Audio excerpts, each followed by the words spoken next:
Do you love your wife? Yes. Prove it. Like, what's the metric? Give me the number that helps me know, right? Because when you met her, you didn't love her, right? Now you love her, right? Tell me the day the love happened. It's an impossible question. She didn't fall in love with you because you remembered her birthday and bought her flowers on Valentine's Day. She fell in love with you because when you woke up in the morning, you said good morning to her before you checked your phone. She fell in love with you because when you went to the fridge to get yourself a drink, you got her one without even asking. She fell in love with you because when you had an amazing day at work and she came home and she had a terrible day at work, you didn't say, yeah, but let me tell you about my day. You sat and listened to her awful day and you didn't say a thing about your amazing day. This is why she fell in love with you. I can't tell you exactly what day, and it was no particular thing you did. It was the accumulation of all of those little things that she woke up one day and as if she pressed a button, she goes, I love him, right? Leadership is exactly the same. There's no event. There's no thing I can tell you you have to do that your people will trust you. It just doesn't work that way. It's an accumulation of lots and lots of little things that anyone by themselves is innocuous and useless. Literally, pointless by themselves. People will look at little things that are good leadership practices and say, that won't work. And you're absolutely right. But if you do it consistently, and you do it in combination with lots of other little things, like saying good morning to someone, that looking them in the eye. My friend George, who's a 3-star general in the Marine Corps, he says his test for leadership, and I love this, he goes, his test for a good leader is if you ask somebody how their day is going, you actually care about the answer. Right? The number of times we're walking to a meeting, we're rushing, we go, how are you? Not good, I got to get to you later, I'm late for a meeting. Right. If you ask the question, you were standing there and you were listening to the answer. It's those little innocuous things that you do over and over and over and over that people will say, I love my job. Not I like my job. I like my job means, yeah, the challenge is great, they pay me well, I like the people. I love my job means, I don't want to work anywhere else. I don't care how much somebody else is willing to pay me. I'm devoted to the people here, and I care desperately about the people here as if they were my family. In business, we have colleagues and coworkers. In the military, they have brothers and sisters. That's how they think of each other, right? If you really have a strong corporate culture, the people will think of each other like brothers and sisters. It's like a family, right? No.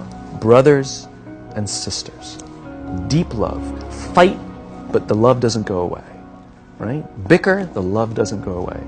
And I'll fight with my sister, but if you threaten my sister, you're going to have to deal with me. Right. Right? We'll fight internally, we'll bicker with each other, but nobody's going to hurt each other, and if anything from the outside shows up, you're looking at a unified front. Brothers and sisters. Now, how do you create brothers and sisters out of strangers? Common beliefs, common values, parents, in other words, executives who care about their children's success, who care to raise their children, teach them skills, discipline them when necessary, help them build their self-confidence so that they can go on and achieve something more than you could have ever imagined achieving for yourself. The one thing I am comfortable saying that all effective leaders must have is courage, because it is hard. It is hard to stand up against outside pressure. It is hard to stand up to an external constituency who's pushing you to do something for their short-term gain, to do the right thing for your people. It is hard. It is thankless. It is lonely. Sometimes you get fired. Sometimes you get in trouble. Sometimes you'll lose your job, and the next guy will get all the credit. It's all true. And the courage to do the right thing in the face of overwhelming pressure, only the best leaders have that courage. Only the best leaders. And here's the folly. Courage is not some deep internal fortitude. You don't dig down deep and find the courage, right? It just doesn't exist. Courage is external. Our courage comes from the support we feel from others. In other words, when you feel that someone has your back, when you know that the day that you admit you can't do it, someone will be there and say, I got you. You can do this. That's what gives you the courage to do the difficult thing. It's not going off to an ashram by yourself somewhere for 4 weeks and coming back and finding the courage. It's not what happens. It's the relationships that we foster. It's the people around us who love us and care about us and believe in us. And when we have those relationships, we will find the courage to do the right thing. And when you act with courage, that in turn will inspire those in your organization to also act with courage. In other words, it's still an external thing. That's what inspiration is, right? I'm inspired to follow your example. But those relationships that we foster over the course of a lifetime will not only make us into the leaders we need to be and hope we can be, but they'll often save your life. They'll save you from depression, they'll save you from giving up, they'll save you from any matter of negative feelings about your own capabilities, your own future. When someone just says, I love you, and I will follow you no matter what. Why do you, so I want to talk about that for a second. Why do you think that something so innate, so deeply ingrained in us as love is so, like just yesterday, I can't believe this is true, this is actually true, I'm not making this up. Just yesterday, this will mean something to you guys, I looked Ron Penna in his eyes and I said, I love you. And I said it like 100%, is my business partner, I said it 100% sincerely. It was just one of those moments where you want to connect and remember. But that's so weird. Like, I don't do that often. And it's so interesting that it becomes out of context, Sure. maybe is the best way to say it. Because, like, at home with my wife, it's so easy, and I love to embody it, and I love to feel it, and it makes me feel awesome. But then I come into the office, and there's something about the context that makes it weird. Yes, two perspectives. One is, this is what vulnerability is, right? Being vulnerable doesn't mean crying. Being vulnerable means willing to admit you made a mistake. Being vulnerable is the willingness to say, I need help. Being vulnerable is the willingness to express the feelings you have towards someone without fear of what other people may think of you by making that expression. And most people, especially if they don't have a trusting environment or a strong corporate culture, most people don't want to feel vulnerable. It's dangerous to feel vulnerable. If you admit you made a mistake or you don't know what you're doing, you've been promoted into a job that you have no clue or no business being in that job, lying, hiding, and faking is a much better option, right? But for the fact that it's more stressful and ultimately the results will falter, right? It's counterintuitive. But that's what a strong environment means. It means I can be vulnerable. So the fact that you can say that out loud means that there's a loving, trusting culture here that is okay with you being vulnerable. Nobody's thinking, oh my God, this company's going downhill, this guy's nuts. He's blubbering all over the place, That's not what people are thinking. I mean, some people are probably thinking of it. But generally, that's not what people are thinking. If anything, people are going, cool. And that then inspires them to feel that they can also express vulnerability, like admit a mistake, like say they screwed up, like say they need help, let's say they want to offer help to someone and not fear that either.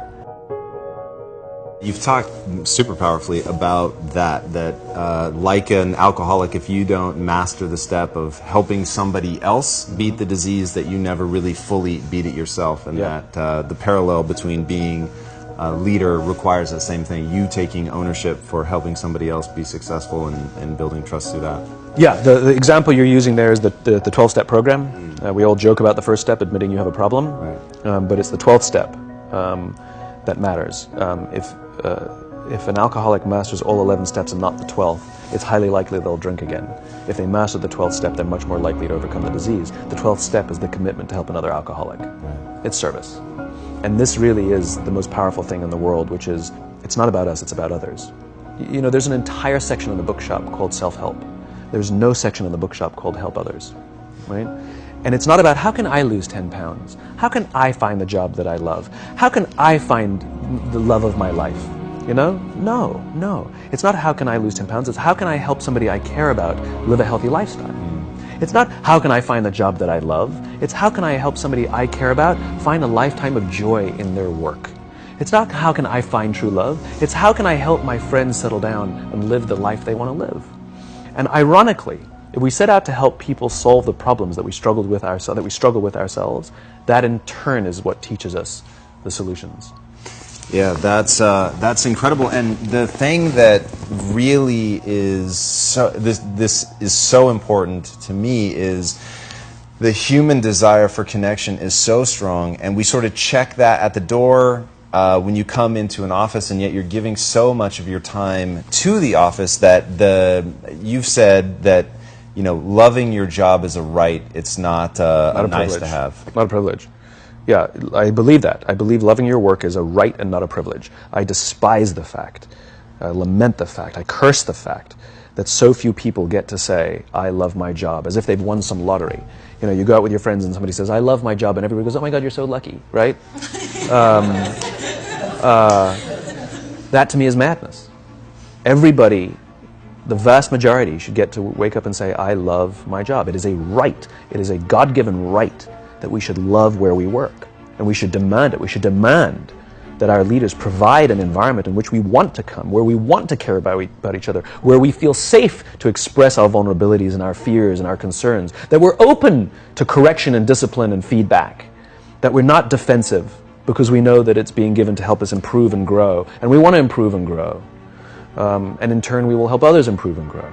Because when we feel safe, when we feel that our leaders care more about us than a number, they care more about our lives and our confidence and our joy and our skill set more than some short-term gain, that they care more about our priorities than the priorities of some disinterested external constituency, then we will respond in kind, and we will offer our blood and our sweat and our tears, and we will make sacrifices of all kinds to see that our leader's vision is advanced and that this company continues to thrive. Not for them, for ourselves. It becomes deeply personal. It becomes something we love contributing to. I talk about it all the time. Working hard for something we don't care about is called stress. Working hard for something we love is called passion. And I'm tired of listening to CEOs saying, we only hire passionate people. You don't even know what that means. How do you know that they're passionate for interviewing and not passionate for working? You know, every person on the planet has passion, right? We just don't all have passion for the same things. Give me something to believe in. Give me something to believe in. Give me the opportunity to contribute to something. Allow me to make mistakes and try again. And you'll have passion up the wazoo. But Noah only has passion in one of his jobs. He has stress in the other one of his jobs. Same guy, different leadership.